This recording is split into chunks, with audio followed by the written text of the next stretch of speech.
এই বেগম খালেদা জিয়াই বাংলাদেশের নারীদের উন্নয়নে সবচেয়ে তিনি ভূমিকা রেখেছেন। 2 দিন আগেও শেখ হাসিনা বলেছিল যে শেখের বেটি পলায় না, শেখ হাসিনা পলায় না। শেখ হাসিনা শুধু পালাইলই না, হেলিকপ্টারে করে উড়াল দিয়ে তার শ্বশুর বাড়ি ভারতে চলে গেল।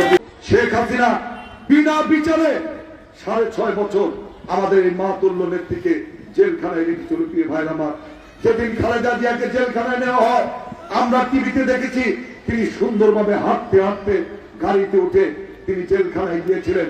অথচ তিনি যখন বের হলেন তিনি অনেক অসুস্থ, তিনি মৃত্যুর সাথে পাঞ্জা লড়েছে। বারবার আমরা শেখ হাসিনাকে মুক্তির কথা বলেছি, তাকে মুক্তি দেয় নাই।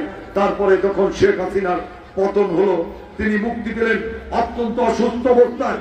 তারপর তাকে লন্ডনে চিকিৎসা করা হলো।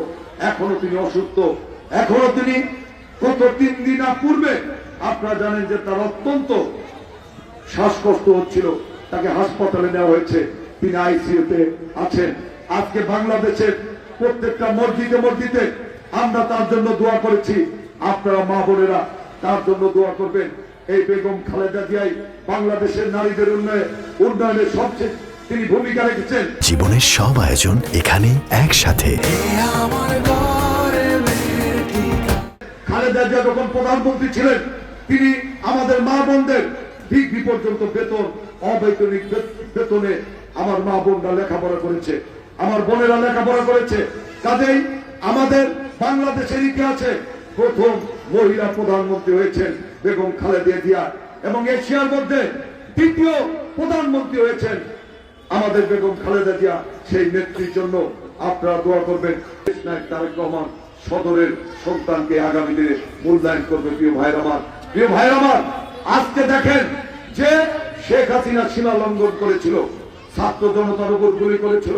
সামান্য একটা আন্দোলনে ছাত্র তাদের ন্যায্য দাবিকে শেখ হাসিনা কোনোদিন গুরুত্ব দেয় নাই।